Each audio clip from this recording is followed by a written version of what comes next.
basa-basi kita mulai aja seminar kita pada hari ini.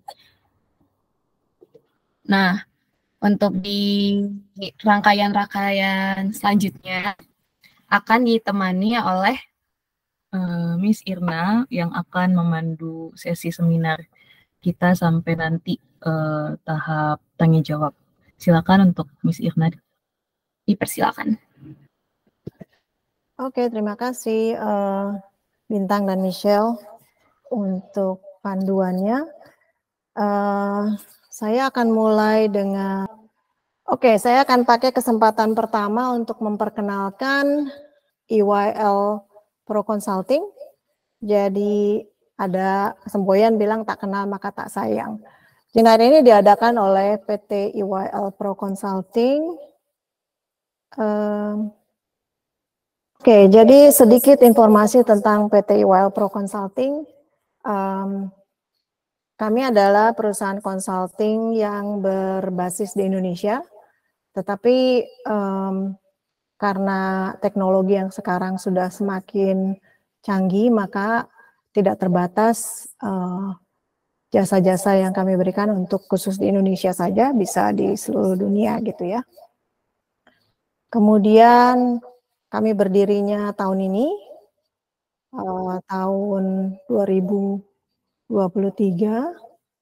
Jadi lokasinya berbase di Indonesia dan websitenya eylpro.com. Dan ini QR code yang bisa di-scan untuk lihat lebih jauh untuk berkunjung ke website kami. Kemudian seperti perusahaan-perusahaan yang lain, kami juga punya visi dan misi. Visinya adalah untuk menjadi leading consulting firm in science and technology, known for delivering innovative solution, exceptional value to clients. And misinya to provide high quality consulting service. Of course ya, kalau kita jadi perusahaan konsultan, maka kita dituntut untuk memberikan high quality consulting service. EYL Pro Consulting itu menjadi leading consulting firm in science and technology. Kemudian untuk misinya, kami ingin provide high quality consulting services yang akan membantu klien untuk achieve business objective. Kemudian sedikit informasi tentang organisasi, struktur organisasinya. Ada co-founders, manajemen, dan konsultan. Ini masih konsultan ini masih perusahaan kecil, namanya startup ya. Jadi co-foundersnya ada 3, ada Mr. Henrico, saya sendiri, dan Miss Lina. Kemudian di manajemen, kita tadi sudah dengar suaranya Bintang, Michelle di marketing, dan direkturnya dirangkap oleh Miss Lina. Kemudian untuk para consultants, bisa dilihat lebih jauh detail dari para consultants di website kami.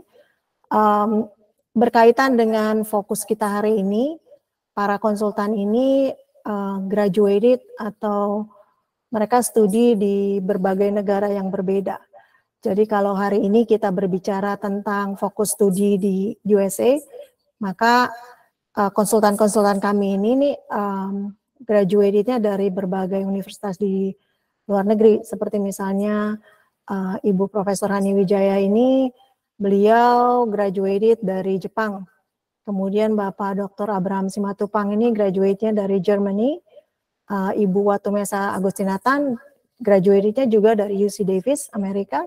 Pak Togar dari Australia, Pak Dr. Amadius Pribowo dari Kanada, Ibu Putu Virginia Devanti dari Inggris, Ibu Ivana Wiliantara ini dari Taiwan dan juga New Zealand, sekarang sedang berdomisili di UK untuk research. Ibu Dewi Megawati kita akan kenal berikutnya, dan saya sendiri ada di US, saya graduated dari Australia dan dari Jepang. Kemudian apa sih service yang kami sediakan? Jadi ada beberapa service yang fokusnya tuh science and technology. Yang pertama, provide valuable insights and guidance on complex science and technology. Jadi kadang-kadang misalnya ada perusahaan yang ingin membuat proyek mendirikan laboratorium di bidang science and technology, mereka nggak perlu repot-repot untuk meng-hire employee yang khusus untuk melakukan hal ini gitu loh. Jadi mereka bisa dengan simple meng-hire para consultants untuk membantu setup laboratorium ini dan kemudian meng-guide mereka apa yang perlu mereka lakukan, termasuk misalnya SDM atau sumber daya manusia apa sih yang bisa ya, membantu supaya laboratorium ini berjalan dengan lancar. Kemudian personalized innovation and problem solving.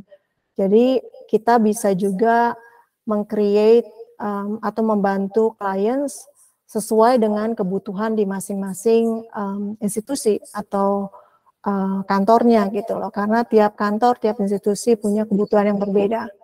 Kemudian strategic planning.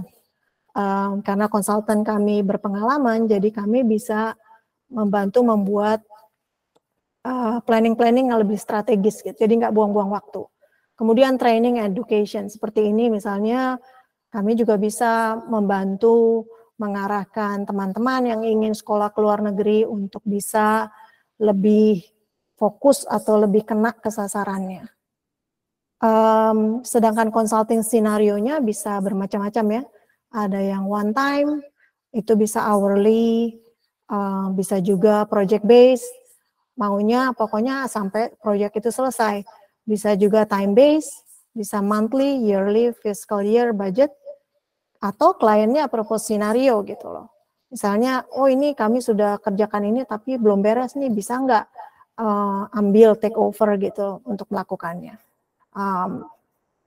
Ya segitu kira-kira informasi sedikit tentang EYL Pro Consulting.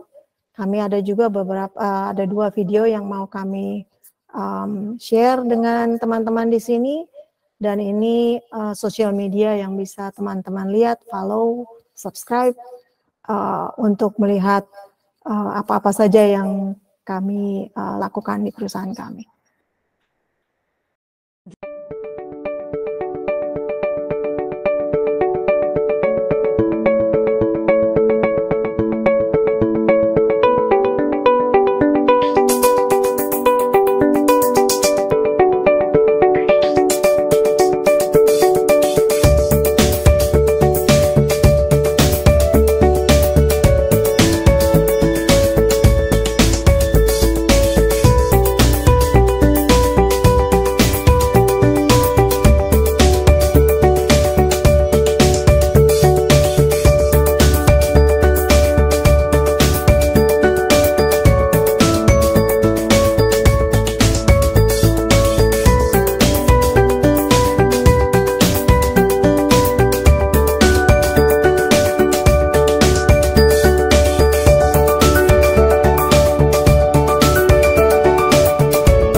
Welcome to EYL Pro Consulting, your partner in science and technology advancement.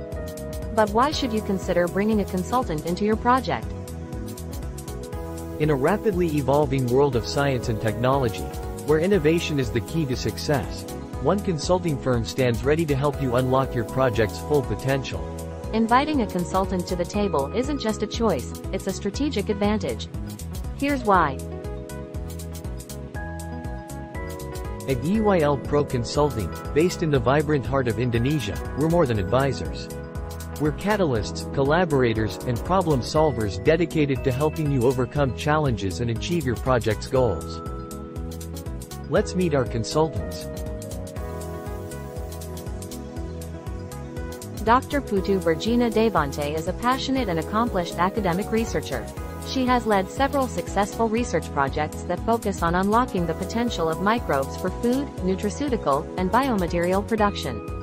Gina loves teaching and interacting with students. She has supervised numerous students for their thesis and written grants for research funding.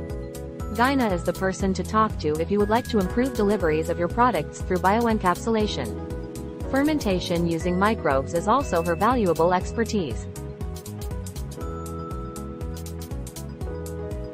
Dewi Megawati got her PhD from University of California in Davis, the United States of America. Mega focuses on molecular virology, immunology, molecular biology, microbiology, and vector biology. If you need assistance in developing a study to find vaccine for virus, Mega is the person to talk to. Do you want to know what diseases is transferred to human from animal or insect such as mosquito? She would love to discuss it with you. If you also are interested to talk about studying in the USA, Mega is happy to provide consultation session. Amadeus Prebowo, PhD, graduated from the University of British Columbia with focus on forest biotechnology and lignocellulosic biomass degradation, especially for biofuel production. He is passionate about commercialization of science and developing a startup company. Having a startup company of his own, Bowo is a person to talk to if you are interested in commercializing your research results. Bowo is also an adjunct professor at Indonesia International Institute for Life Sciences and is eager to share his experience in academia, including developing a curriculum that meets your institution vision and mission. Dr. Aboraham Simatupang is a pharmacologist and a professor. His expertise covers clinical pharmacology, lipid-lowering drugs, and antiretrovirals in conjunction with the cardiovascular system. If you develop a new product that requires a preclinical trial, clinical trial and/or market surveillance, Bram is the person to talk to. On his spare time, Bram likes to ride his bicycle around and inside the city. Togar Simatupang, PhD, is a professor at Bandung Institute of Technology, Indonesia. His expertise includes supply chain collaboration, inventory models, operations management, service science, creative economy, business engineering, and business modeling. Togar is also very active in higher degree education outreach, making him a very valuable resource for students seeking guidance for further steps in education. Talk with Togar for your next business in creative economy and business modeling.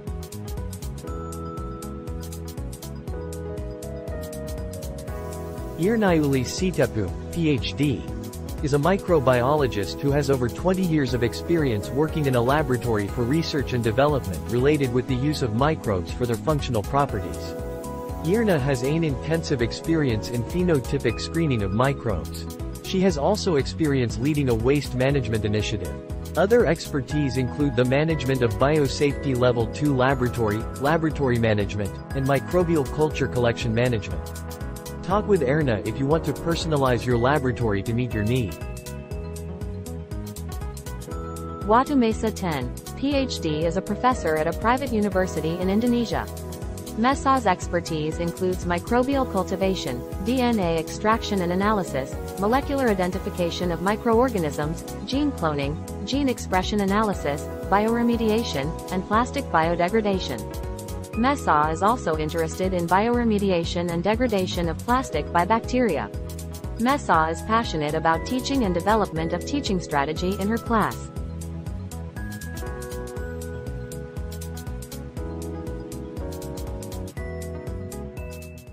Honey Wijaya, PhD, is a professor at IPB University in Indonesia for 35+ years and has guest lectured in numerous universities across the globe. Honey brings a wealth of expertise and experience in science, research and leadership. Her field of expertise includes food science, food technology, flavor, and functional foods. Honey has been the country ambassador for Hokkaido University and a person to talk to if you plan to study further in Japan and higher education in general. She has supervised hundreds of undergraduate and graduate students.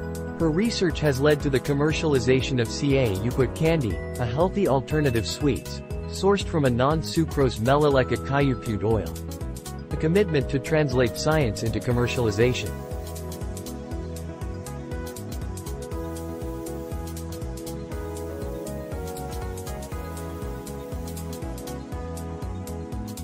Ivana Wiliantera, PhD, is enthusiastic and motivated scientific professional attracted to crazy ideas. She has 10+ years of international experience in molecular biology research. She specializes in primary cilia, matrix biology and mechanobiology research. She experiences in bioimaging, including super resolution, confocal, fixed and live cells, and wide-field microscopy. Ivana enjoys reading and makes time to immerse in books. EYL Pro Consulting provides service in the fields of science and technology for private and public sectors. Advancement in science and technology has played and will continue to play a vital role in improving the quality of life, driving progress, and addressing global challenges. We are driven by a dynamic and creative team of consultants and managements that are professional and expert in their fields. We are committed to work together with our clients to understand their needs and assist with achieving their goals. We provide a variety of services with short-term or long-term commitment.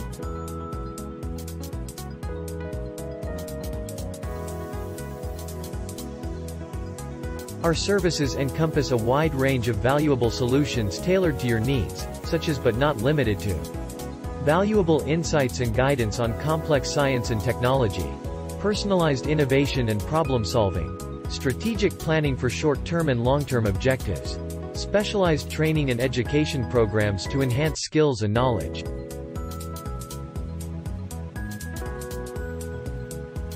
Do not worry, whether your project requires hourly, project-based, or time-based support, our consultants are here to collaborate with you every step of the way.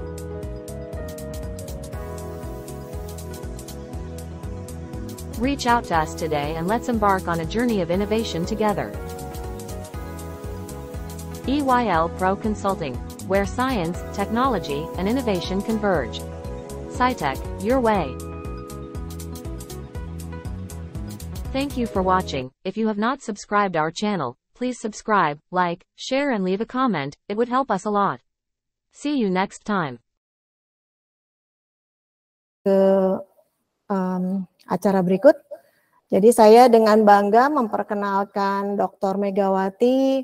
Beliau ini sahabat saya sudah beberapa tahun ya, Miss Mega ya. Jadi saya sendiri kagum dengan achievement yang Miss Mega ini sudah capai. Jadi singkat saja, jadi kalau misalnya saya detailkan semua itu nanti sampai jam 10 malam gak selesai karena panjang banget. Jadi secara singkat, Miss Mega ini lulus dari ITB di Bandung, kemudian beliau adventure menjadi research assistant di Eichmann Institute, kemudian Master of Biomedical Science di University of Indonesia, kemudian beliau mulai menjadi dosen, assistant professor di School of Medicine, Warmadewa University di Bali. Setelah itu tahun 2016 Miss Mega ini ambil PhD di UC Davis, kemudian lanjut postdoc fellow di University of Missouri, Columbia, dan sekarang ada kembali di UC Davis. Demikian perkenalan.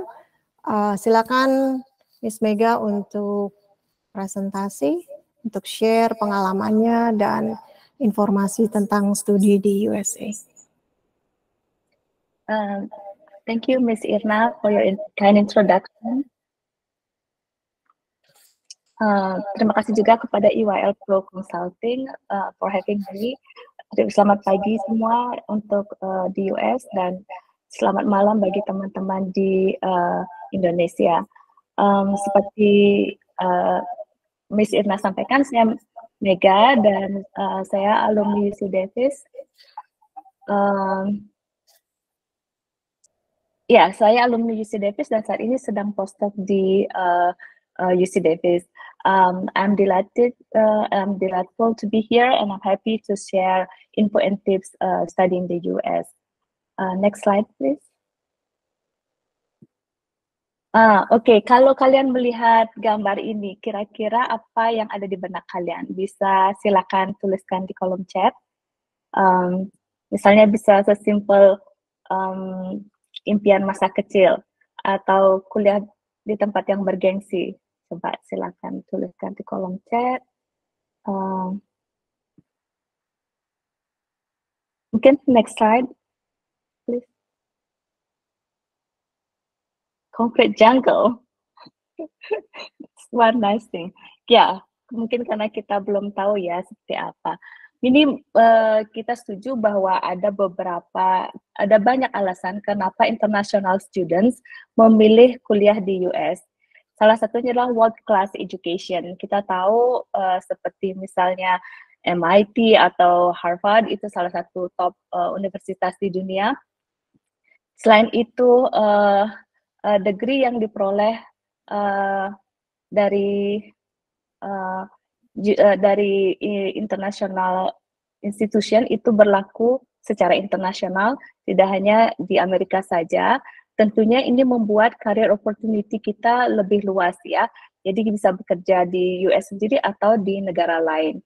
Kemudian hampir semua universitas di Amerika itu adalah research based university. Jadi mereka itu menyediakan excellent research and training opportunities, no doubt about it.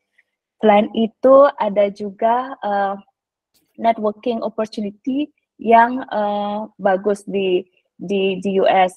Beberapa institusi di US itu menyediakan atau program menyediakan training di industri atau company. Jadi kalian memiliki networking ke arah industri juga. Selain itu profesor-profesor di US memiliki jaringan yang luas.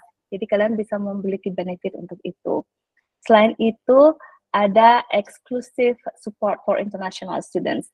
Menurut data Cephis itu hampir 1 juta international students yang datang ke US per tahun ya.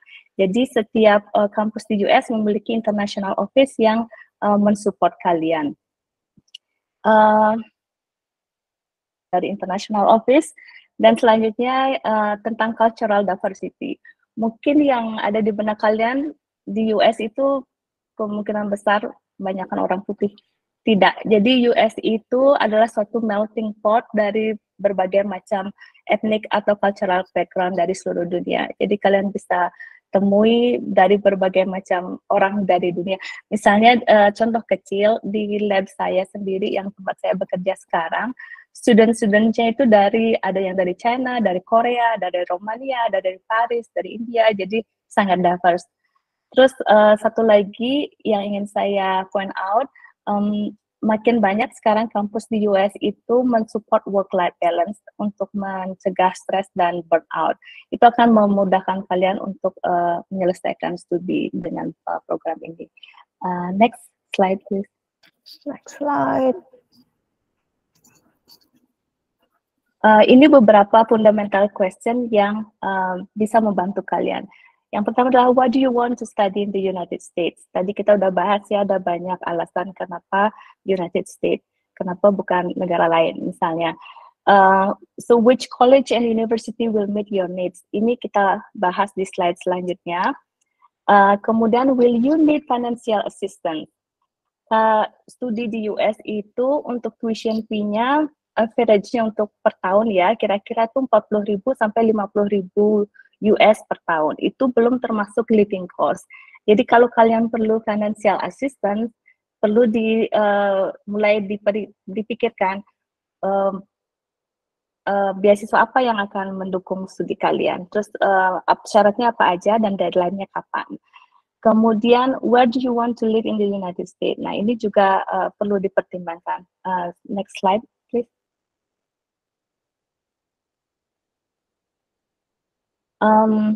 Jadi which college or university will meet your needs? Kalau misalnya kita di Indonesia, mungkin berpikiran ya, oh mungkin UI atau ITB atau UGM sekolah top, program-program mereka semua bagus. Apakah benar seperti itu? Contohnya sendiri di sini, Harvard kita tahu itu dianggap sebagai first best global universities. Tapi kalau misalnya kalian inginnya studi tentang agriculture, mungkin ada opsi lain yang lebih baik daripada Harvard. Misalnya UC Davis itu termasuk top 10 untuk bagian agriculture di seluruh dunia. Contoh lain lagi untuk bagian veterinary medicine atau kedokteran hewan, jika kalian tertarik tentang itu, UC Davis adalah first yang di dunia. Jadi kalau yang ingin saya sampaikan di sini, untuk mengetahui universitas mana yang ingin kalian apply, itu tidak semata-mata hanya melihat ranking universitas itu sendiri. Jadi kalian mesti lihat juga programnya mereka itu ada di mana, begitu. Next, please. selain melihat program-program yang ada di masing-masing kampus, kalian juga ingin tahu di mana kalian ingin tinggal di United States.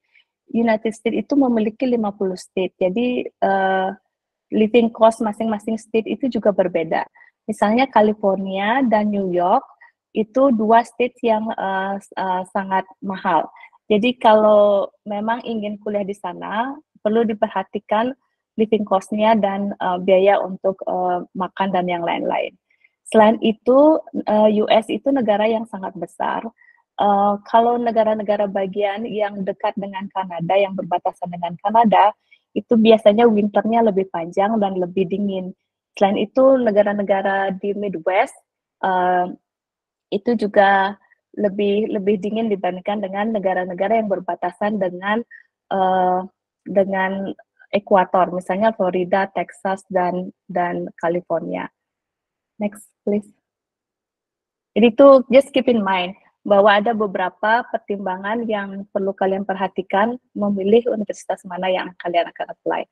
Nah, di sini ada beberapa step untuk studi di US. Saya ambil dari educationusa.state.gov. Di sini bisa dibagi menjadi 5 step ya. Yang pertama adalah research your options. Jadi kampus di US itu sekitar 1.000 kampus. Jadi perlu waktu melakukan riset kira-kira kampus mana yang kalian tuju. Itu sebaiknya sekitar 12 atau 18 bulan sebelum masa studi. Kemudian finance your study, seperti yang saya sampaikan tadi, kuliah di sini itu sangat mahal.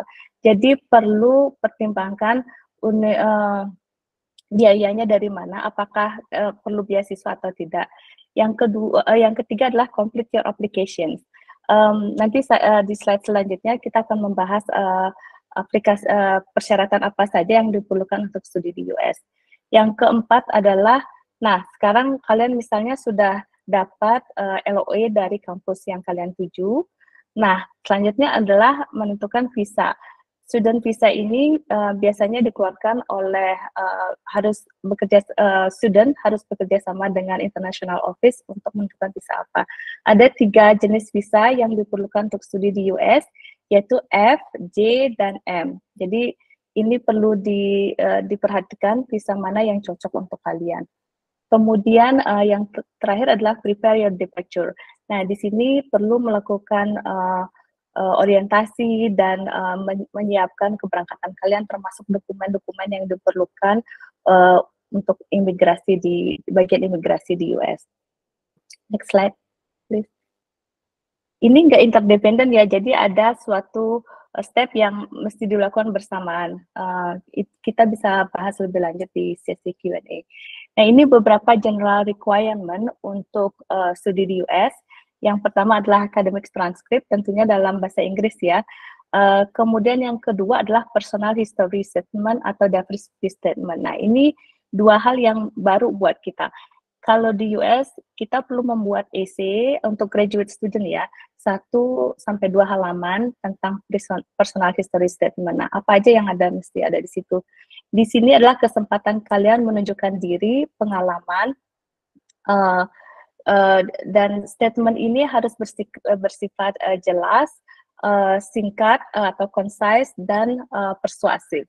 Selain itu juga perlu namanya diversity statement. Di kampus di US itu banyak yang sekarang mempromot namanya diversity. Jadi banyak dari berbagai macam ethnic background. Di diversity statement ini adalah kesempatan kalian menunjukkan pengalaman kalian, aktivitas kalian, dan rencana ke depan bagaimana kalian mempromot diversity, inclusiveness, dan equity. Oke, yang selanjutnya adalah statement of purpose. Nah, di statement of purpose ini ada satu lagi essay, 1-2 page essay yang di mana kalian bisa menunjukkan pengalaman kalian dan juga minat kalian yang good fit dengan program yang akan kalian tuju. Nah, di sini kesempatan kalian menulis tentang itu. Nah, kedua essay ini sangat tricky, jadi di situ kadang perlu bantuan untuk membuat essay ini. Selanjutnya adalah English Language Proficiency, TOEFL minimal 90 atau IELTS minimal 7. Nah, tergantung universitas mana yang kalian tuju. Tapi nggak perlu khawatir sih kalau misalnya kurang percaya diri untuk bahasa Inggris saat ini, karena universitas di US itu biasanya menyediakan yang namanya English as a Second Language course. Di sini kita di tahun pertama bisa mengambil kuliah ini, jadi makin lama makin percaya diri dengan bahasa Inggris. Yang selanjutnya adalah letters of recommendation. Itu bisa ada 3, biasanya diperlukan 3 untuk graduate student. Nah, selanjutnya adalah GRE atau GMAT, itu adalah standardized test yang perlu kalian ambil. Nah, tapi saat ini makin banyak universitas atau program yang mendrop keperluan ini. Jadi kalian mesti lihat kira-kira di suatu program itu perlu nggak GRE atau GMAT. Next, please. Pertanyaan selanjutnya adalah apakah kalian can you apply to multiple universities or programs? Kalau di Indonesia mungkin agak tabu memilih beberapa universitas sekaligus gitu. Kalau di sini disarankan memilih beberapa universitas atau program di suatu universitas secara bersamaan. Itu nggak masalah karena acceptance rate-nya itu sangat kecil. Jadi kemungkinan kalian nggak keterima di satu program, kalian keterima di program lain, jadi kalian tinggal pilih. Kalau syukur-syukur dapat 2 atau 3 program, jadi kalian memilih di antara itu. Jadi tidak masalah kalau kalian tidak mengambil, kalau kalian dapat offer dan kalian tidak ambil. Jadi sebaiknya apply ke beberapa universitas atau program sekaligus. Next slide, please. Ini beberapa universitas di California yang top ya. Saya perkenalkan sedikit tentang UC System atau University of California. Mungkin kalian kenal yang namanya UCLA atau UC Berkeley. Tapi sebetulnya UC kampus itu ada sekitar 10 kampus tersebar di seluruh California. Seperti yang saya sampaikan, program unggulan mereka masing-masing itu berbeda. Misalnya seperti saya sampaikan tadi, UC Davis unggulannya itu adalah kedokteran hewan dan agriculture atau veterinary medicine dan agriculture. Yang UC Berkeley misalnya computer engineering dan computer science dan engineering. UCLA misalnya unggulan mereka adalah digital media, business dan medicine. Kalau UC Irvine misalnya, mereka itu lebih unggulannya di kriminologi dan hukum. Jadi kalian tergantung dari program yang kalian ambil, kalian bisa lihat masing-masing unggulan dari kampus ini. Next slide, please. Selain itu, yang UC System ini adalah kampus negeri ya, jadi ada beberapa kampus swasta yang terkenal di California, misalnya Stanford University dan Caltech. Next, please. Nah, yang ada hal lain lagi yang ingin saya point out, yang agak berbeda sistemnya dengan di Indonesia. Di US itu, graduate program itu ada di graduate studies. Nah, setiap kampus itu memiliki banyak sekali graduate program. Contohnya UC Davis sendiri itu memiliki 90 graduate program. Jadi kalian perlu waktu untuk mencari program mana yang cocok dengan kalian. Nah, program ini bersifat interdisiplin dan interdepartemental, interfakultas. Sebagai contoh, saya waktu kuliah PhD di UC Davis itu termasuk di Microbiology Graduate Group. Microbiology Graduate Group ini terdiri dari didukung oleh sekitar 30 lebih departemen. Dan departemen-departemen ini berasal dari berbagai fakultas, misalnya fakultas kedokteran, microbiology dan immunology, fakultas kedokteran hewan atau vetmed, terus ada juga dari animal science, chemical engineering, dari computer science, bahkan dari earth and planetary science. Jadi profesor-profesor yang tergabung dalam Microbiology Graduate Group ini bisa berasal dari beberapa departemen ataupun fakultas sekaligus. Nah, kalian setelah apply ke graduate group ini, kemudian di tahun pertama diberi kesempatan untuk melakukan lab rotation dan memilih profesor mana yang akan kalian jadikan pembimbing. Sistem ini juga berlaku di kampus-kampus lain di US. Walaupun mungkin nama sistemnya agak berbeda, tapi intinya sistemnya mirip. Next slide, please. Nah, sekarang memilih lab sendiri, apa aja yang perlu dipertimbangkan? Untuk studi PhD di US itu kira-kira perlu waktu sekitar 5-6 tahun average-nya. Jadi itu long term commitment ya. Jadi perlu waktu untuk memilih lab atau perlu banyak pertimbangan. Yang pertama adalah riset yang dilakukan di lab tersebut harus match dengan yang kita inginkan.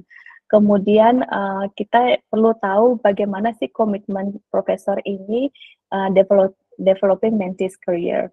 Kemudian apakah di lab itu memiliki positive working and learning environment. Terus resource-nya apa aja. Di lab itu alat-alat untuk penunjang risetnya apa aja. Apakah ditunjang oleh departemen juga atau tidak. Kemudian perlu tahu kira-kira pembimbingan itu seminggu sekali atau 2 minggu sekali atau by need. Itu perlu kalian tahu di awal. Strong role model, scientific ideas, value, and work function in lab. Nah, bagaimana kalian tahu kondisi di lab itu padahal kalian belum pernah ke sana. Nah, di sini yang perlu saya sampaikan, yang kalau di Indonesia dianggap agak tabu, di sini tidak. Jadi kalian bisa reach out ke profesor tersebut, minta untuk appointment, kemudian bicarakan dan tanyakan kira-kira di lab tersebut itu leadership style-nya itu seperti apa. Selain itu, kalian juga bisa minta ke profesor tersebut email dari anggota lab, dan kalian bisa tanyakan sendiri bagaimana sih mereka di lab mereka masing-masing. Terus selain itu ada lab hierarchy. Jadi ada beberapa profesor yang memposisikan dirinya sebagai principal investigator atau PI, tapi dia lebih merakyat. Ada juga yang masih ada hierarkinya, jadi mungkin kalian kadang agak sulit untuk ketemu profesornya. Selain itu ada juga yang perlu kalian pertimbangkan adalah how big is the lab. Apakah dia small lab atau big lab. Kalau small lab misalnya 2 atau 3 anggota labnya, mungkin lebih gampang untuk ketemu si profesor untuk bisa bimbingan. Tapi ada juga big group, sangat besar, misalnya 20 orang di lab tersebut, atau jadi agak sulit kadang ketemu profesor karena dia sangat sibuk. Jadi perlu kalian pertimbangkan hal ini, karena ini termasuk long term commitment, juga akan sangat mempengaruhi kesuksesan kalian dalam studi. Next slide, please.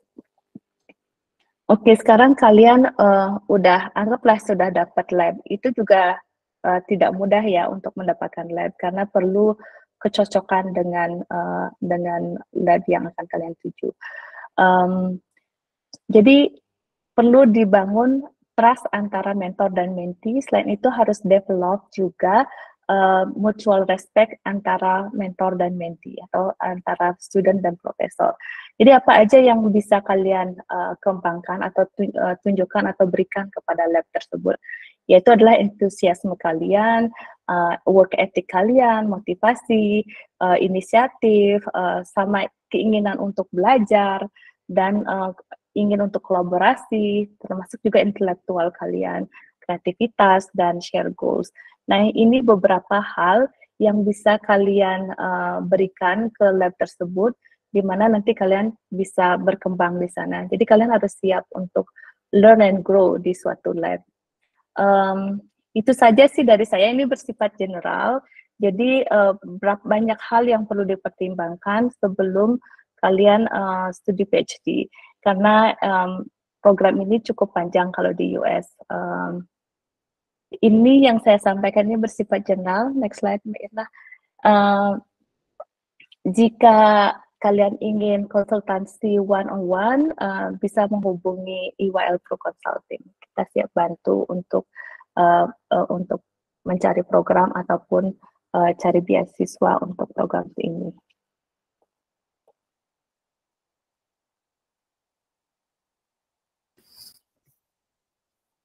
Oke, terima kasih Miss Mega untuk sharing sessionnya. Kita sebelum ke tanya jawab, jadi gini, kalau ada pertanyaan bisa di chat, nggak semua orang comfortable dengan bertanya langsung, tapi kalau ada yang mau bertanya, simpan dulu pertanyaan sebentar, karena kita mau mendengar testimoni dari Miss Esther Sinaga. Sedikit mengenalkan tentang Miss Esther. Beliau ini baru fresh 2 minggu lalu nyampe di UC Davis. Miss Esther ini diterima di Master's Program is Horticulture ya. Ya, di Horticulture Department. Jadi beliau ini dulu dari IT Dell dan konsultasi dengan kami, terutama dengan Miss Mega untuk gimana sih UC Davis dan sebagainya. Jadi saya berikan kesempatan buat Miss Esther untuk berbagi pengalaman sejujur-jujurnya. Thank you ya Esther. Go ahead. Thank you Miss Irna. Apakah suara saya kedengaran? Oke, halo teman-teman. Mungkin ada beberapa teman-teman yang aku kenal di sini. Thank you sudah meluangkan waktu untuk join.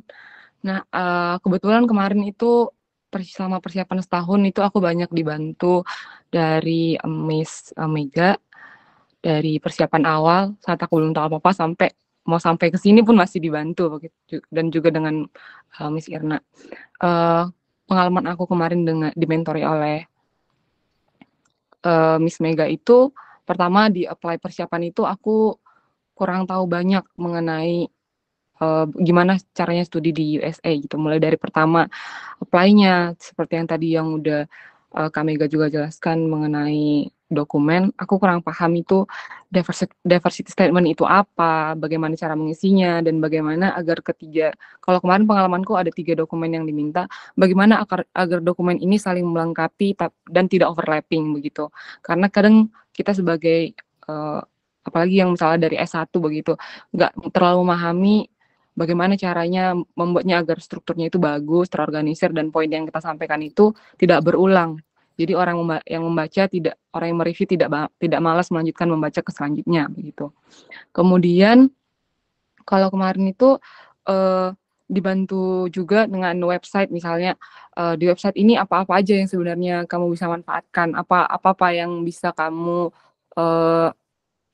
perhatikan notes-notenya. Misal kemarin ada beberapa universitas yang meminta untuk terjemahan tersumpah itu harus dari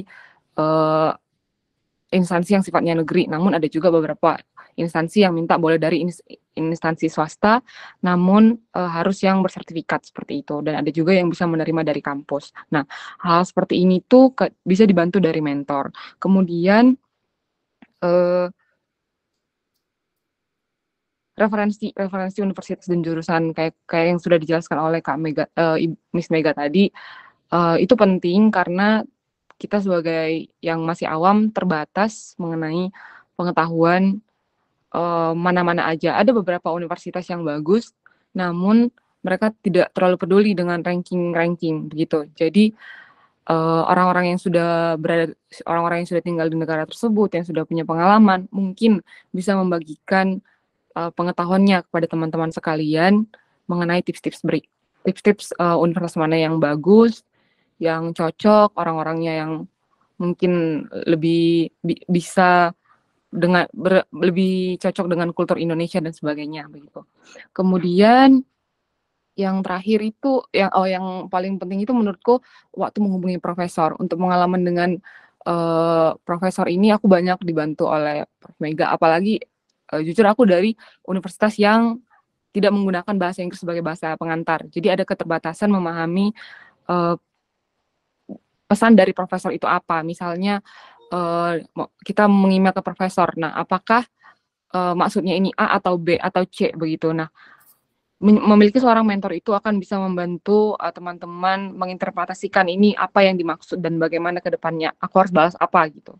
Dan juga tips apakah menghubungi profesor itu hanya satu gitu, ataukah boleh semua tapi di blast ini emailnya sama, jadi formatnya sama, isinya sama gitu.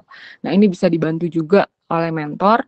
Nah, aku kemarin direvisi sampai sedetail-detailnya juga isinya bagaimana, apa yang harus kamu tuliskan, bagaimana supaya tidak terlalu panjang, bagaimana supaya tidak terlalu pendek begitu.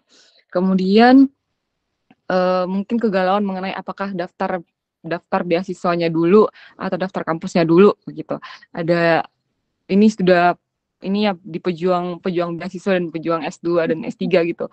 Apa yang harus duluan dilakukan begitu? Karena daftar universitas mereka lebih melihat kita apabila sudah ada funding. Namun untuk mendaftar ke beasiswa mereka minta apakah kita sudah daftar ke universitas begitu. Nah, tergantung kondisi teman-teman.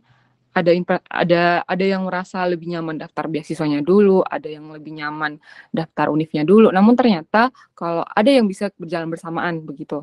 Kayak misalnya aku kemarin tuh berjalannya bersamaan, puji Tuhannya dalam 1 tahun dapat dua-duanya gitu, menghemat waktu dan kamu bisa maju lebih cepat begitu. Namun balik lagi ke kondisi masing-masing begitu. Kemudian yang terakhir untuk tips-tips yang teman-teman mungkin nggak bisa dapatkan hanya dari berselancar di internet gitu. Ada beberapa hal yang terbatas yang tidak di-share oleh orang-orang yang sudah berpengalaman ke media sosial ataupun ke internet gitu. Jadi hal-hal berharga seperti ini, misalnya kalau aku kemarin pengalaman cari housing, karena aku daftarnya itu mepet, memberikan konfirmasi ke universitas itu mepet, jadi housing yang affordable itu sudah hampir tutup semua gitu. Namun dengan bantuan dari Ibu Miss Mega yang kebetulan juga sedang di UC Davis saat ini, aku dapat beberapa referensi yang aku nggak dapat di tempat lain. Oh, bisa daftar di sini ternyata, oh bisa apply di sini begitu. Nah, mungkin itu dulu yang bisa aku sharing ke teman-teman. Kalau nanti ada yang mau bisa di-sharing, boleh silakan. Sekian dari aku, Miss. Terima kasih, Miss Esther. Saya sudah lihat tadi ada pertanyaan, tadi ada yang raise hand, dan Mr. David yang mana ya? Silakan videonya kalau bisa dibuka. Halo. Jadi kita tahu yang mana yang bicara. Mrs. Sona, sorry aku lagi gak bisa buka kamera. Oke. Sorry. Nggak Aku apa-apa. ada sedikit pertanyaan. Jadi mungkin ke teman-teman khususnya Mbak Miss Mega yang lagi ya udah sharing tadi. Jadi actually aku tuh lagi kerja dengan background di salah satu BUMN telekomunikasi di Indonesia, and background aku di S1 itu accounting.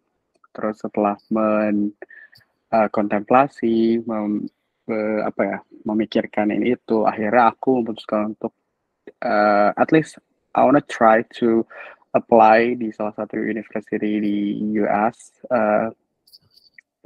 one of Ivy League schools, tapi dari jurusan yang sangat banding setir actually. Nah, itu aku tuh masih mau make sure apakah this is my right way buat banding setir, karena ini akan jauh dari accounting, karena basically ini sport management. Jadi aku nggak ada terkait sport related, tapi aku punya bukan kekhawatiran, kegusaran tentang sport ekosistem in Indonesia. Yes, everything ekosistem sport di Indonesia itu sangat kurang baik, dan aku tertarik juga, terpanggil actually, dan akhirnya aku mikir apakah sebenarnya di US itu sangat terbuka dengan orang-orang yang ingin banding setir dengan yang cukup jauh gitu dari accounting ke sport seperti itu. Itu aja sih. Thank you. Silakan Miss Mega. Okay, David, that's really interesting question. Ya, sebetulnya menurut saya ada sih teman satu di lab saya, dia tuh dari computer science, bidangnya computer science, S1-nya, dia S1 di UC Davis, dan sekarang dia ngambil ke medical, di bidang saya kan medical, biomedical science. Dia sekarang belajar virus, padahal dia sebelumnya itu computer science, jadi kan linearitasnya agak jauh ya. Tapi tergantung juga bagaimana caranya yang menulis tadi itu, personal statement sama history statement itu. Di situ poin penting kalian bisa menunjukkan minat kalian tuh apa sih calling kalian dari hidup itu sebetulnya. Di situ kalau misalnya statementnya sangat strong dan bisa menunjukkan, oke, program ini yang tepat untuk saya, di mana saya akan menempuh studi yang bisa menjadikan saya ke where I want to be, gitu, where I want to be. Nah, di situ poin pentingnya, gimana sih makanya ada personal statement di sini. Kalau hanya dilihat dari academic transcript, mungkin tidak linearitas, tapi kalau kalian bisa menunjukkan bahwa, oke, calling saya di sini, background saya begini, saya melihat banyak masalah di sini, dan saya ingin contribute di sini. Itu bisa, memungkinkan, karena saya melihat sendiri ada teman dari computer science, dia switch ke virology untuk bagian PhD. Okay. Did I answer your question? Thank you very much. Bagaimana David, sudah lengkap jawabannya? Thank you. Aku ikut di sini tuh mau share encouragement aja sebetulnya. Apakah yang tadi pertanyaan tadi itu mau aku validate aja. Thank you very much, Miss Muda. Ya, maju terus, jangan jangan mundur. Thank you very much. Oke, saya lihat ada satu pertanyaan dari Miss Yuli Panggabean. Saya bacakan ya, Miss Mega. Izin bertanya, Kak, pertanyaan saya, adakah program khusus untuk mahasiswa internasional? Dan dari yang saya ambil dari penjelasan biaya mahal, jika memang tidak mendapatkan beasiswa, apakah ada kesempatan kerja part-time? Pertanyaan terakhir, bagaimana cara Kakak menghadapi culture shock? Terima kasih. Iya. Ya, ini emang pertanyaan yang sangat valid ya. Yang kekhawatiran kita sebagai international student itu adalah di biaya. Karena untuk tuition sendiri, tuition untuk orang US atau US citizen itu berbeda dengan international student. Biayanya itu untuk international student lebih mahal. Kemudian, andai misalnya kalian udah stay di US, anggaplah saya di sini sudah hampir 8 tahun di California, saya sudah tidak perlu lagi memikirkan biaya internasional itu karena saya sudah dianggap resident di California. Tapi mungkin saya tidak dianggap resident di state lain gitu kalau saya misalnya ngambil kuliah di tempat lain. Itu sebagai pertimbangan aja ya. Itu satu. Namun bagusnya di sini sistemnya memungkinkan bahwa kita kalau bisa masuk ke suatu program, si profesor itu, profesor atau mereka itu kan punya lab. Lab-lab tersebut itu memiliki funding masing-masing. Jadi mereka perlu orang untuk melakukan riset. Misalnya mereka perlu PhD atau master student atau postdoc untuk melakukan risetnya. Nah, mereka itu memiliki biaya yang bisa mengcover biaya kuliah kalian. Biasa mengcover kuliah kalian dan diberikan juga yang namanya living cost juga dikasih. Termasuk insurance juga. Jadi itu semua di cover. Seperti contoh saya dibiayai oleh LPDP 4 tahun. Sedangkan kuliah saya itu sekitar 5 tahun. Kan rata-rata 5 tahun, 6 tahun ya. Jadi setahun setengah atau 2 tahun sisanya itu dibiayai oleh profesor saya. Jadi switch funding dari beasiswa ke profesor. Jadi beliau yang membiayai tuition, terus memberikan biaya bulanan dan segalanya. Terus ada teman juga yang dia apply ke suatu universitas, ke profesor tersebut, profesornya senang sekali, oke, ini background-nya match sekali dengan orang yang saya butuhkan, dia apply ke program tersebut, programnya menerima, dia join ke lab itu, akhirnya lab itu atau profesor itu yang membiayai kuliahnya dia. Jadi bisa juga kayak gitu. Bisa juga melalui beasiswa seperti yang Esther lakukan. Jadi kontak-kontakan sama profesor, jadi itu akan memudahkan beasiswa, apply beasiswa. Karena kalau beasiswa itu memerlukan assurance kan, kita tuh bisa nggak sih nyari kampus kan nggak mudah juga gitu. Jadi kita bilang kalau waktu saya waktu itu sempat ke Amerika sebelum apply beasiswa LPDP, saya sampaikan saya sempat ke Amerika dan ketemu profesor ini, dan saya ada kesempatan untuk ketemu beliau dan melihat programnya bagus, dan beliau juga support untuk saya apply gitu misalnya. Jadi LPDP-nya oke, saya kasihkan kamu beasiswa. Nah, beasiswa dapat dari LPDP, terus apply UC-Davis, bilang saya udah dapat beasiswa, jadi itu chance-nya lebih besar untuk keterima di dua program, di program. Kemudian untuk mahasiswa internasional itu ya, terus kalian bisa apply F visa atau J visa biasanya untuk student ya. Kalau M itu lebih ke short course gitu. Oke, kalau F visa itu sebagai F visa holder kalian tuh bisa kerja 20 bukan 20%, 50% ya, 20 jam.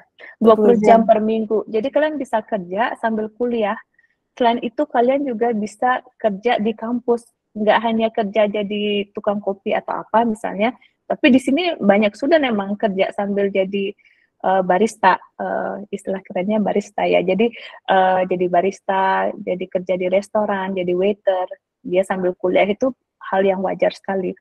Kemudian bisa kerja di kampus, misalnya jadi sopir bus, atau di kampus kan ada bus untuk student. Nah, itu biasanya yang di-hire adalah student-student kampus itu sendiri. Terus misalnya jagain perpustakaan, misalnya begitu. Kerja 20 jam per minggu atau hampir 50% dari waktu kita, 20%. 20 jam per minggu untuk kuliah, 20 jam per minggu untuk kerja. Terus itu kalau ini bisa juga apply beasiswa, ada beberapa kampus yang menyediakan financial aid untuk international student. Tapi perlu dicari tahu yang kampus mana menyediakan itu.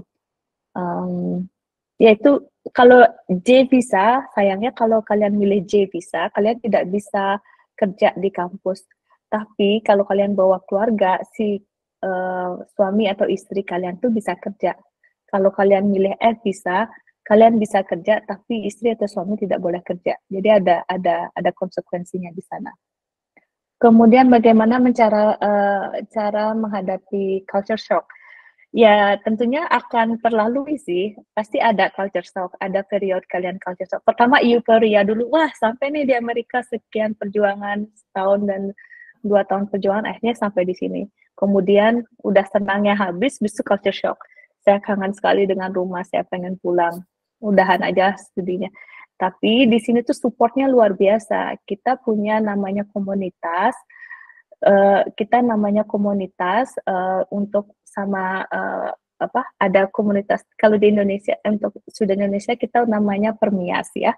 Jadi kita ada Permias yang mensupport satu sama lain. Misalnya di sini saya dengan Miss Irna dan teman-teman Indonesia kadang suka kumpul, kita makan atau masak masakan Indonesia untuk menghilangkan kangen aja gitu.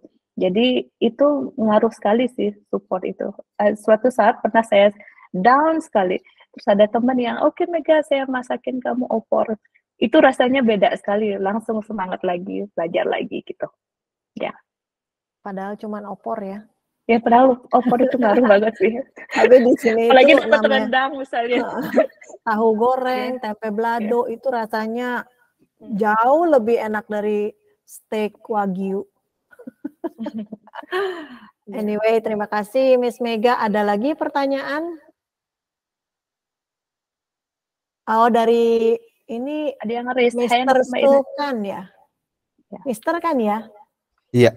Iya, sorry. Ya, silakan. Ya, mohon izin bertanya. Dari kenalan dulu mungkin. Ya, saya Sulhan Indra ya. Saya sebenarnya rekan kerjanya Miss Putu Virginia, Miss Gina di I3L juga. Jadi iseng-iseng aja ikut acara ini. Jadi di sini basicnya saya ada keinginan atau cita-cita untuk meneruskan studi untuk PhD di negara lain. Jadi singkat cerita awalnya ini ya, karena sedikit cerita aja. Dulu waktu S1 saya di Indonesia, kemudian ikut exchange di Thailand selama 1 tahun untuk tesis. Kemudian tergerak lagi untuk ke arah benua lain, benua selain Asia. Kemudian saya apply beasiswa, terus keterima di Belgia selama 2 tahun untuk master. Terus kemudian saya pulang ke Indonesia, terus lanjut di I3L ini. Terus kemudian ada ya keinginan karena ini ada study in the US and information and so on. So kayak kepingin aja tahu informasi terkait itu. Jadi setelah dari Eropa ada keinginan lain untuk ke benua yang lain karena selama di Eropa kan udah keliling-keliling di sana, udah puas lah untuk di Eropa. Jadi target selanjutnya yaitu US. Cuman dari sini kan ada beberapa tadi untuk PhD selama 5-6 tahun, terus ketika stres kumpul di PPI. Jadi ada beberapa pertanyaan yang mungkin akan saya sampaikan di sini. Yang pertama terkait dengan studi PhD ya. Apakah itu worth it selama 5-6 tahun menjalani research under supervision profesor di sana? Terus apakah bisa hidup selayaknya manusia normal? Atau terlalu struggling untuk selama 5-6 tahun itu. Terus kemudian apakah nanti ketika 6 tahun bakal diperpanjang lagi dan dipersulit lagi untuk lulus atau bagaimana? Itu yang pertama. Terus yang kedua untuk salary. Salary kan oke, di Europe tuh sekitar 3.000 sampai 3.500 euro per bulan. Nah, kalau di US kira-kira untuk PhD student tuh salary-nya di range berapa ya? Mau membandingin aja sama biaya hidup, apakah itu worth it atau lebih tinggi dari rate-nya daripada Europe atau bagaimana. Terus yang ketiga terkait dengan isu SARA mungkin ya, karena saya juga mempertimbangkan itu di US banyak terjadi kasus penembakan dan sebagainya. Nah itu kan apakah rasisme di sana itu sangat kental atau sekental apa, atau masih ada toleransinya. Nah, itu mungkin mohon dijelaskan. Terus yang terakhir mungkin untuk portal atau website yang mengakomodasi PhD opportunity, untuk mencari PhD opportunity itu ada apa aja. Setahu saya cuma Euroaccess itu yang biasanya digunakan, tapi mungkin kalau semisal ada tambahan bisa disampaikan. Seperti itu. Terima kasih. Oke, terima kasih. Mega mungkin bisa jawab briefly ya? Ya, oke. Worth it apa tidak? Menurut saya worth it, karena saya 6 tahun tidak berasa di sini, bahkan jadinya extend untuk postdoc 3 tahun. Setelah mau lulus ada tawaran untuk postdoc di sini 3 tahun, dan why not, kita coba ya. Jadi untuk riset di sini jelas jauh berbeda, bagus sekali. Jadi kalau menurut saya worth it. Biasanya 2 tahun pertama itu kalian risetnya tuh 50% lah saya bilang. Sisanya itu adalah kuliah, jadi ada ngambil course juga. Di situ menurut saya bagus sih, kesempatan untuk bisa lebih kenal sama orang, ngambil kuliah di berbagai departemen segala macam, karena kesempatan yang bagus, jadi why not. Terus untuk biaya hidup itu mengcover sih, tergantung sekarang universitas mana yang saya sampaikan tadi. Kalau di California itu standarnya beda, tapi mereka juga memiliki higher salary dibandingkan dengan kampus lain. Misalnya kampus lain memberikan living cost 2.000 per bulan, tapi biaya sewa apartemen hanya 500. Jadi kalian punya sisa 1.500 untuk hidup. Lumayan. Tapi ada juga kalau misalnya di California biaya hidup agak mahal, tapi kalian dapat living cost bisa 3.500 atau lebih, tergantung sih profesornya. Gitu. Funding dari profesor tergantung. Tapi biasanya departemen atau masing-masing departemen atau fakultas memiliki standar sendiri. Kadang agak berbeda dengan, mungkin di kedokteran agak beda dengan bidang yang lain, misalnya sosial. SARA dan toleransi. Kalau SARA dan toleransi itu, kalau menurut saya justru di sini toleransi orang tuh tinggi sekali, sama kayak di Indonesia sebetulnya, diverse sekali. Di sini saya kadang merasa tidak sedang di Amerika, karena yang muka-muka yang saya lihat itu banyakan Asia gitu.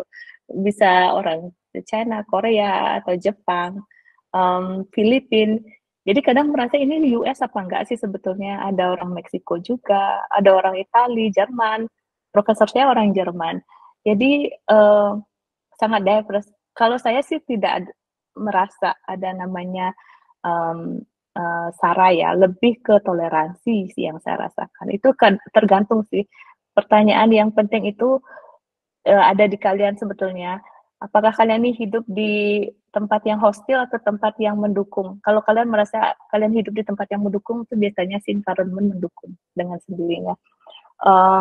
Kemudian portal website untuk studi yang seperti saya sampaikan tadi, ada educationusa.state.gov. Nanti kalau misalnya ada lagi yang lain yang lebih mencakup untuk kampus-kampus di US, saya bisa share linknya ke Sulkan.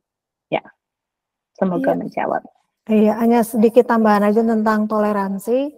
Kalau menurut saya toleransi itu dua arah. Jadi bukan saja kita berharap orang lain toleran sama kita, tapi kita juga harus toleran sama orang. Maka itu jadi bisa lebih baik gitu ya. Makasih Miss Mega. Kemudian satu lagi nih sebelum saya serahkan kembali ke MC dari Miss Izdihar Faradina. Pertanyaannya gimana caranya memilih jurusan yang sesuai dengan visi, misi, dan juga lapangan kerja ke depannya. Dan yang nomor 2, bagaimana membuat diri kita unik agar pas dari acceptance rate-nya. Saya sudah coba untuk mengkontak beberapa profesor, tapi responnya terlihat tidak terlalu excited. Coba terus, silakan Miss Mega. Ya kadang kalau kirim email itu nggak ke satu, terus nanya nggak dapat balasan, terus kalian down, nggak sih. Kirim misalnya ke 10, mungkin dapat 2 atau 3 respon, itu udah bagus. Jadi kalian, oh good job, kalian dapat respon. Mungkin responnya nggak kadang profesor itu sangat sibuk di sini, mereka dapat ratusan email per hari, bisa jadi begitu. Terus ke skip email kalian, bisa jadi ya udah nggak kebaca, atau mungkin mereka baca bisa oh I'll get back later, terus mereka lupa. Kadang bisa caranya bikin follow up email, jadi kayak hey I sent you this email, I just want to follow you up about this email or something, kayak gitulah. Tapi itu juga bahasa emailnya seperti apa. Terus kita tuh yang jelas harus respect ya, respectful. Kalau email kita respectful, polite, itu biasanya dapat respon sih.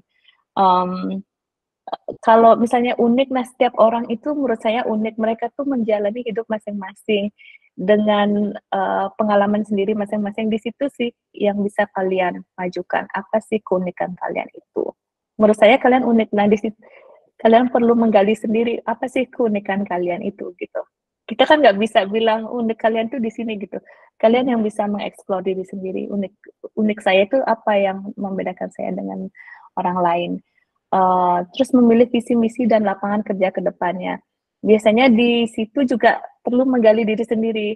Saya tuh pengen contribute seperti yang David tadi. Saya pengen contribute di sini, itu tuh bagus sekali karena di situ beda dengan hanya oh saya hanya ingin kuliah terus biar dapat kerja. Beda dengan hal oke, saya akan serve humanity atau make a better world atau apa kayak gitu, tuh ada misinya sendiri. Jadi ada kehidupan di situ, kayak ada mimpi yang perlu dicapai gitu loh. Nah, di situ sih perlu digali. Ya, semoga menjawab ya. Iya, terima kasih. Ini sepertinya saya kasih satu lagi lah ya. Ada yang mau bertanya sebelum sebentar, tadi ada yang mau bertanya, siapa ya? Isanda kayaknya. Isanda ya? Ayo go ahead Isanda. Silakan.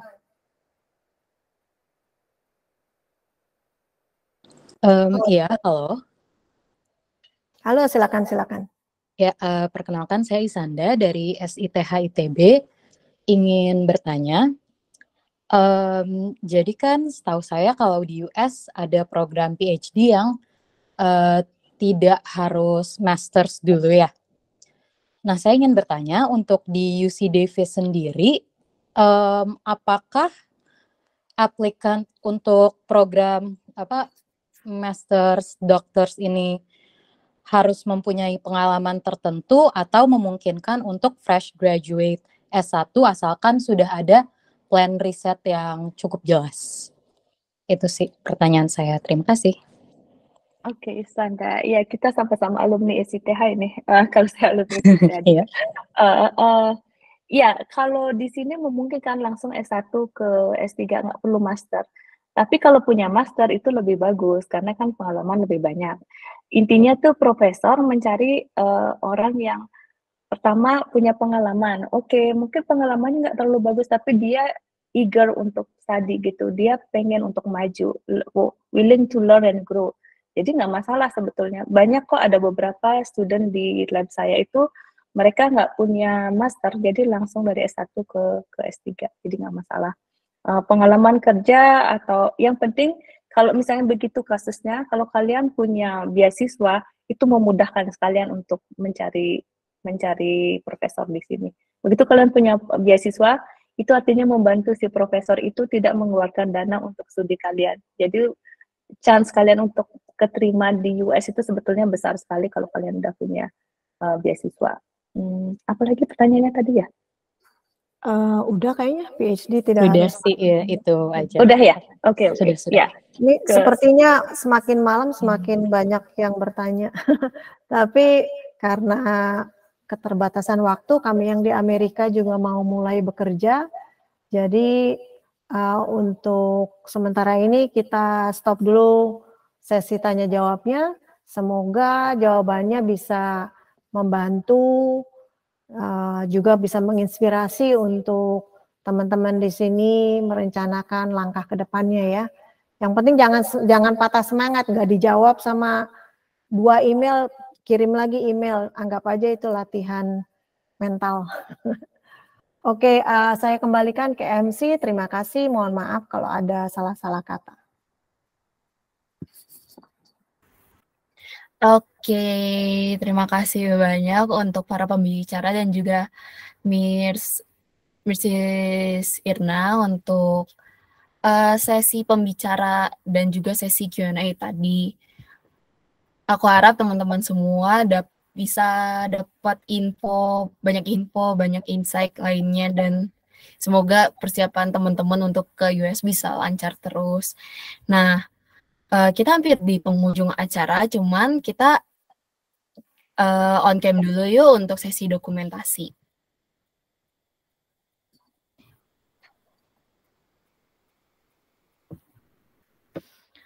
Ayo untuk teman-teman yang lainnya yang mau ikut foto bersama dengan pembicara kita yang keren ini, kita on cam dulu sebentar.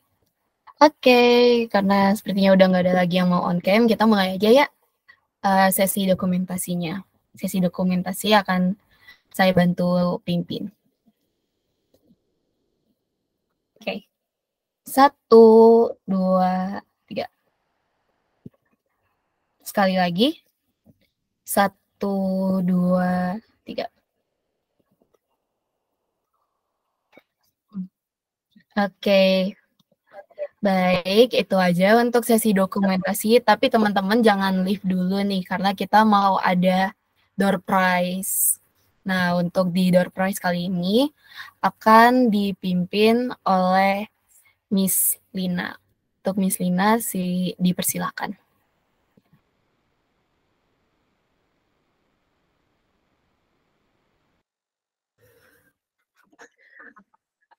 Halo teman-teman semua, selamat malam.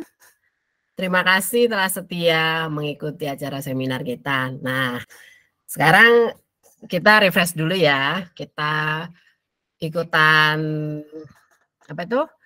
Ikutan door prize. Nah, nanti saya akan putar wheel of names-nya. Ada 5 door prize, nanti akan dikirimkan ke alamat yang mendapatkannya. Kita mulai ya. Oke. Siapa yang beruntung? Semoga saya dapat. Di-share dulu. Benar ya. Semoga saya dapat. Sekarang berdoa. Tapi coba ditanya nih, panitia ikut nggak?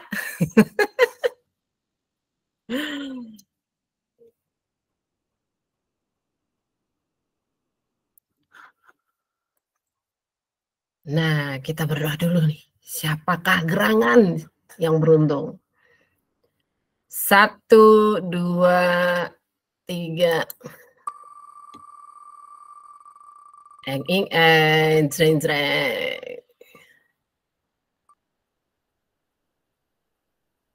Nah, ada di sini nggak orangnya? Kayaknya nggak ada deh. Kayaknya nggak hadir di sini ya. Christine Sembiring adakah? Sepertinya ada nih. Ada Kak. Oh ada. Sorry, kupikir kamu kabur. Nanti Mbak Christine Sembiring boleh hubungi ke nomor IWL yang menghubungi tadi ya, waktu WA di Japri untuk alamatnya. Paling kita akan kirimkan merchandise-nya di minggu depan paling telat supaya jadi kenangan ya, kenangan yang terindah yang tak terlupakan. Oke, ini yang nomor 1, kemudian selanjutnya ada 5 ya, 4 lagi ya. Oke. 1, 2, 3.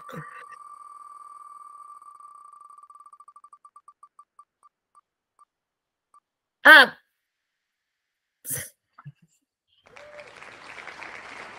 Mari, Mr. Al-Taib Hasan. Ada nggak ya? Me. Coba dilihat on cam. Ada tuh orangnya. Hi. Where are you from? Libya. Libya. Oh, Libya. So we have to send the gift to Libya. I study in Borujaya here in the university. Oh, Brawijaya. Okay. Yeah, Brawijaya? Nice to meet studying you. Borujaya. Oh, I graduated from there like 100 I years graduated ago. from Libya and I'm studying here master biology now in Borujaya. In Brawijaya. Oh, okay. Yeah. Welcome and thank you for joining. Thank you. Welcome. Please send us your email, so your address, so we can send the merchandise to you. Mr. Al-Taib, is that how we called you? Yeah, Al-Taib. Okay. Nice to meet you. Me too. Thank you. Thank you.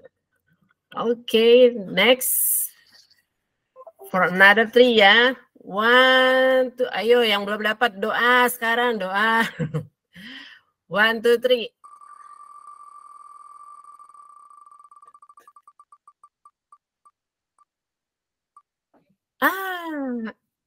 Sartika Yolanda, adakah? Sepertinya tidak ada ya. Nggak ada kayak. Oke, kita fail. Oke, kita ulang lagi.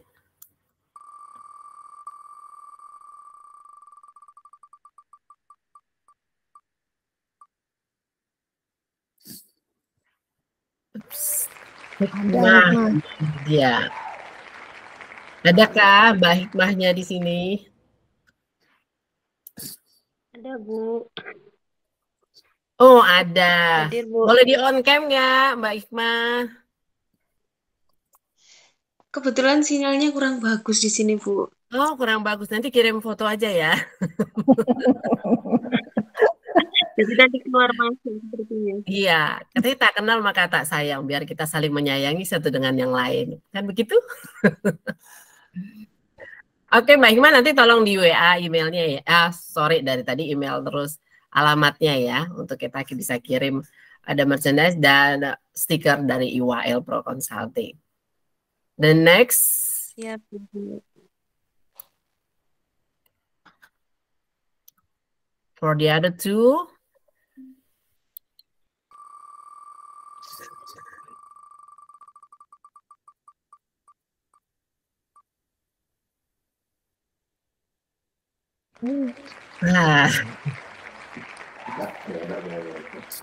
Mr. Irdam Kusuma Wardana, apakah ada di sini juga? Sepertinya ada sih ya. Ada. Namanya ada. Ada ya. Ada, Bu. Oh kan ada. Saya lagi. Mas. Saya coba sebentar. Oke. Masih di ini. Oh. Selamat malam, Pak Irdam. Malam, Bu. Nanti mohon di-share alamatnya ya, Pak. Ya, siap, Bu. Kasih. Terima kasih, Pak. Bu. Last but not least. Last but not least, Dreng. Aduh, mudah-mudahan saya yang dapat ya. 1, itu sampai 10 apa 15 nih? 1, 2, 3. Dreng. Isanda Misriat Tufaila. Ada juga deh kayaknya tadi ya yang raise hands juga kan ya? Iya, betul, Miss. Mbak Isanda, halo, salam kenal. Halo, salam kenal. Oke, Mbak minta tolong nanti di-share alamatnya juga ya. Oke. Kira-kira bisa on cam nggak? So, Oh iya, bisa kan. kita saling melihat. Hai. Halo. Halo, Mbak. Nice to meet you. Nice to meet you too. Oke, baik. Terima kasih. Demikian dari saya. Nanti merchandise-nya menyusul, ditunggu. Semoga berkenan. Selamat malam. Sampai ketemu di next batch ya. For another agenda. Thank you. Kembali ke MC.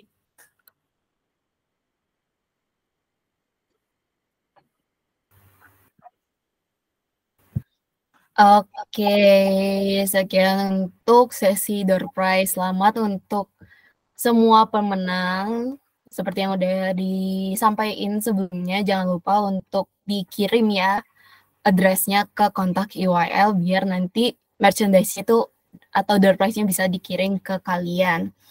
Nah, kita kebetulan udah sampai di akhir dari seminar kami nih, dan kita harap semua teman-teman semua bisa dapat pembelajaran lah ya di seminari pada hari ini.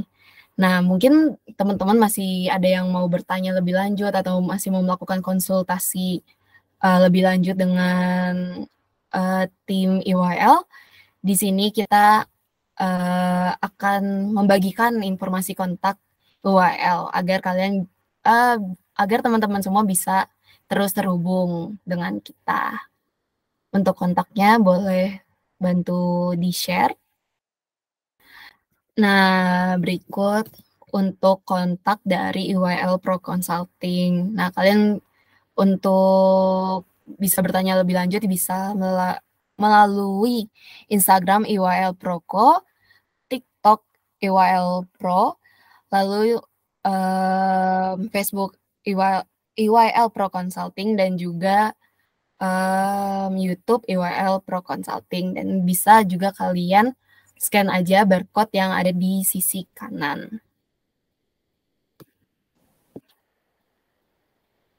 Nah, mungkin itu aja untuk seminari kita pada hari ini. Mungkin karena teman-teman ada yang masih mau melanjutkan aktivitas pada sisa hari ini, jadi kita cukupkan untuk acaranya sampai saat ini. Saya Michelle, yang mendampingi Anda pada hari ini, pamit untuk undur diri. Terima kasih teman-teman semua. Terima kasih. Selamat malam semua.